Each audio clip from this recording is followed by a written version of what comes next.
وہ پولیس والا تھا اور اس کی بیوی ماہر نفسیات تھی جو ایک ہسپتال میں کام کرتی تھی۔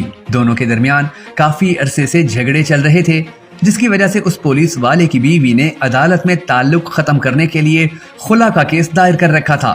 یہ دیکھ کر اس پولیس والے کی مردانگی پہ چوٹ لگی، لہٰذا بڑی مشکل سے اس نے منت ترلے کر کے اپنی بیوی کو کیس واپس لینے پر راضی کر لیا۔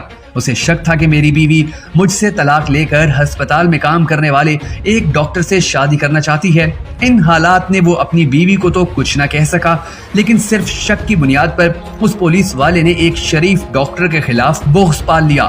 پھر ایک دن اس پولیس والے نے اپنے 3 پولیس کے ساتھیوں کو ساتھ ملایا اور رات کے وقت ہسپتال میں ڈیوٹی پہ بیٹھے ڈاکٹر کو اغوا کر لیا۔ وہ ڈاکٹر، جس کی پہلے ہی بیوی اور 2 سالہ بیٹا موجود تھا، جو 3 بہنوں کا اگلوتا بھائی اور اپنے والدین کا اگلوتا سہارا تھا، جس نے ساری عمر پڑھائی میں لگا دی تھی اور اب اپنے گھر کا سہارا بنا تھا، صرف شک کی بنیاد پہ ان 4 پولیس والوں نے اسے اغوا کر لیا۔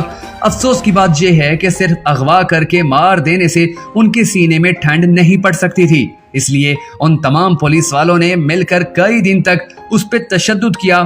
پلاس سے اس کے ناخن اکھاڑ ڈالے، اس کا ایک کان کاٹ دیا، اس کی ایک آنکھ نکال دی، اس کے سر کے بال کاٹ دیے، داڑھی نوچ دی اور پھر اسے قتل کر کے بوری میں باندھ کر گندے نالے میں پھینک دیا۔ ذرا سوچئے تو صحیح کہ اتنا ظلم تو جانوروں پہ بھی کوئی نہیں کرتا۔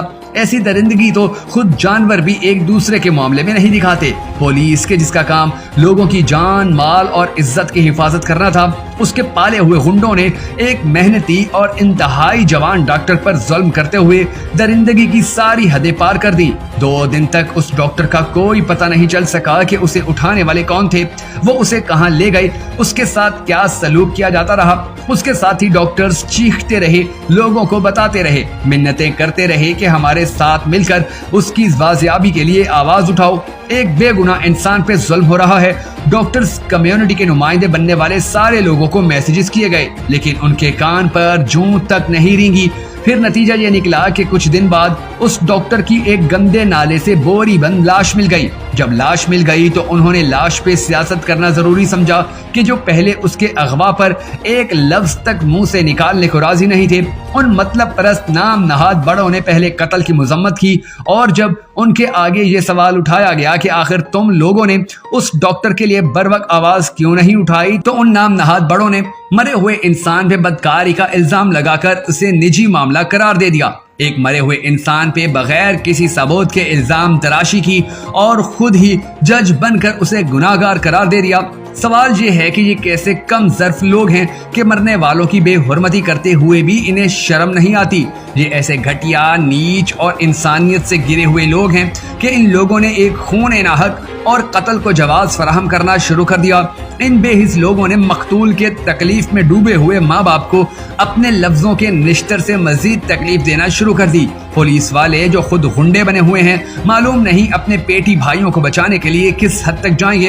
ان کے خلاف سارے ثبوت ہونے کے باوجود معلوم نہیں کہ ان درندوں کو سزا بھی ہو پائے گی کہ نہیں، کیونکہ مرنے والا کسی وزیر کا بیٹا نہیں تھا، کسی جاگیردار کا وارث نہیں تھا، کسی چوک میں لٹکی ہوئی شہیدوں کی یادگار نہیں تھا، ینگ ڈاکٹرز ایسوسی ایشن کے سیاسی ہتھ کنڈوں کا اعلیٰ کار نہیں تھا۔ وہ تو بس ایک عام سا چھوٹا سا ڈاکٹر تھا، جس کے مرنے سے کسی کو کوئی فرق نہیں پڑتا، جس کا جسم نوچ دینے سے کسی کو کوئی تکلیف نہیں ہوتی، جس کو اٹھا کر لے جانے پر کہیں سے کوئی آواز نہیں اٹھتی، جس کا اغوا کوئی قابل ذکر خبر ہی نہیں، جس کا مرنا ایک عام سا واقعہ ہے۔